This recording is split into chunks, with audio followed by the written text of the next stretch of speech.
Praise lord అందరికీ. స్వామి వివేకానంద మనందరికీ తెలిసిన వ్యక్తి. వారు హిందూ మతమును, హిందూ సంస్కృతిని పునరుద్ధరణ చేసినవాడు. దేవుడు అనే మాటకు నిర్వచనం అంటే దేవుడు అనేవాడు ఎలాగ ఉండాలో ఆయన బ్రతుకున్నప్పుడు చెప్పాడనమాట. దేవుడు అనబడిన వాడు ఈ లోకములోనికి అందరూ ప్రవేశించినట్లుగా ప్రవేశించకూడదు.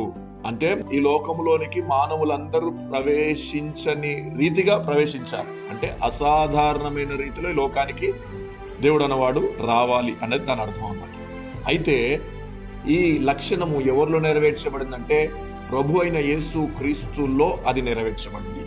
యేసు క్రీస్తు పుట్టక మునుపు అంటే 700 సంవత్సరాలకు ముందే యెషయా అనే భక్తుడు ప్రవచించాడు. ఏమని ప్రవచించాడంటే ఆ మాట నేను చదువుతాను. కాబట్టి ప్రభు తానే ఒక సూచన మీకు చూపును, ఆలకించుడి, కన్యక గర్భవతి కుమారుని కని అతనికి ఇమ్మానుయేలను పేరు పెట్టును. నీలాగా నాలాగా మనందరిలాగా ఆయన పాపములో పుట్టలేదు, జన్మించలేదు.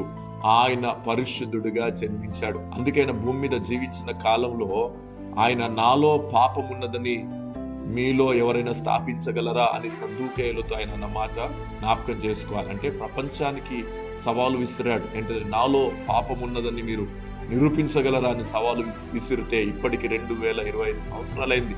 ఆ ప్రశ్నకి ఒక్కరి దగ్గర కూడా జవాబు. అలా యేసుక్రీస్తు ఈ లోకంలోనికి అసాధారణమైన రీతిలో వచ్చాడు. అంటే నీవు నేను పుట్టిన రీతిలో కాకుండా అసాధారణమైన రీతిలో పుట్టాడు. అంటే సూపర్ న్యాచురల్ గా పుట్టాడు.